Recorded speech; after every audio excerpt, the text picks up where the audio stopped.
आप सभी ने जामवंत जी के विषय में तो सुना ही होगा। जी हाँ, जामवंत जी जो श्री राम के भक्त और उनके परम सेवक भी थे रामायण में। और आप सभी ने यह भी सुना होगा कि जामवंत जी जो महाभारत में भी थे। भारतीय पौराणिक कथाओं में जामवंत जी सबसे शक्तिशाली व सबसे बुद्धिमान पात्रों में से एक बताए गए हैं।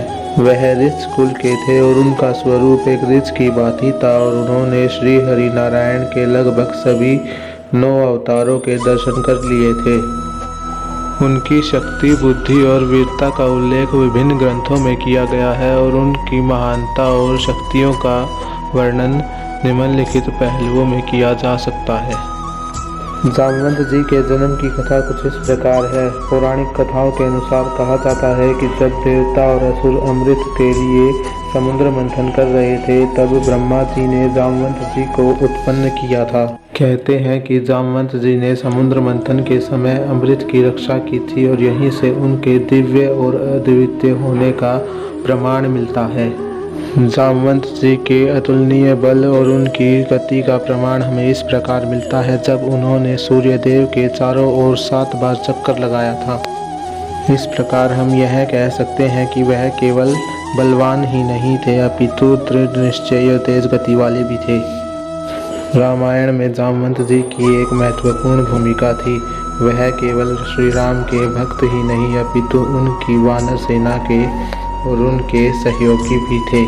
उनकी बुद्धिमानी और युद्ध नीति ने रावण सेना के विरुद्ध वानर सेना को एकजुट होने में सहायता की। जब समुद्र तट पर संपूर्ण वानर सेना यह सलाह मशवरा कर रही थी कि माता सीता की खोज में लंका कौन जाएगा, तब हनुमान जी को उनकी छिपी हुई शक्तियों का स्मरण स्वयं जामवंत जी ने करवाया और उन्हें प्रेरित किया कि वह इस समुद्र को लांघ सकते हैं। और उसके बाद श्री हनुमान जी ने समुद्र लांघ लिया। उन्होंने युद्ध नीति और योजना बनाने में वानर सेना को अपनी सलाह दी थी।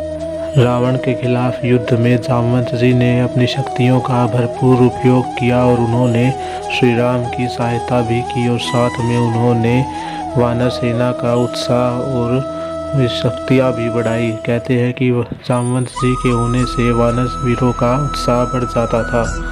महाभारत में भी जामवंत जी का उल्लेख मिलता है। कहते हैं कि वह त्रेता युग में भी थे श्री राम के समय में और वह द्वापर युग में भी थे श्री कृष्ण के समय में। कहते हैं कि श्री कृष्ण के कई प्रसंगों में उनका उल्लेख मिलता है। समयंतक मणि एक दिव्य रत्न था जो राजा सूर्य के पास था।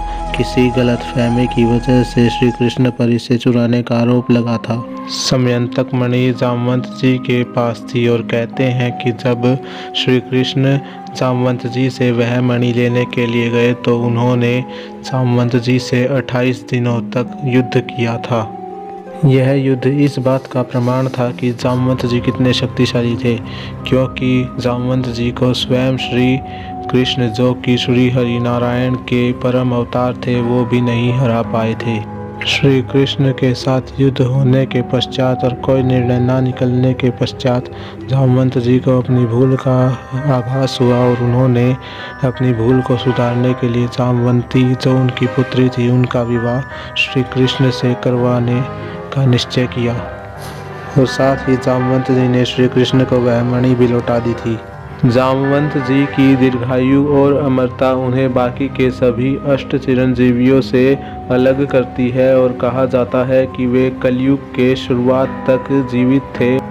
उनकी अमरता इस बात का प्रतीक है कि उन्हें दिव्य शक्तियों का वरदान प्राप्त था।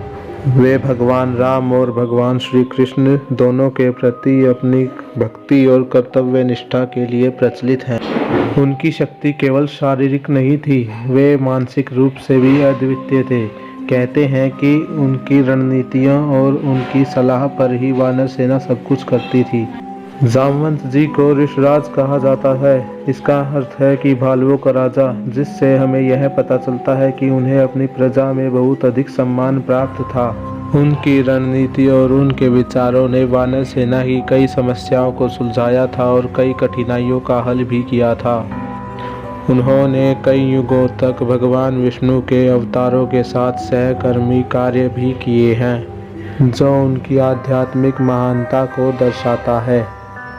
जामवंत जी न केवल बलशाली थे अपितु अत्यंत बुद्धिमान व धर्मपरायण भी थे। मेरी इस वीडियो को लाइक ज़रूर कीजिएगा और साथ में मेरे इस चैनल को सब्सक्राइब ज़रूर कीजिएगा। और सब्सक्राइब करने के साथ कमेंट में जय श्री राम और जय सिया राम ज़रूर लिखिएगा और साथ ही कमेंट में राधे राधे या फिर जय श्री कृष्ण राधे ज़रूर लिखिएगा। भगवान आपकी कोई ना कोई मन्नत पूरी करेगा।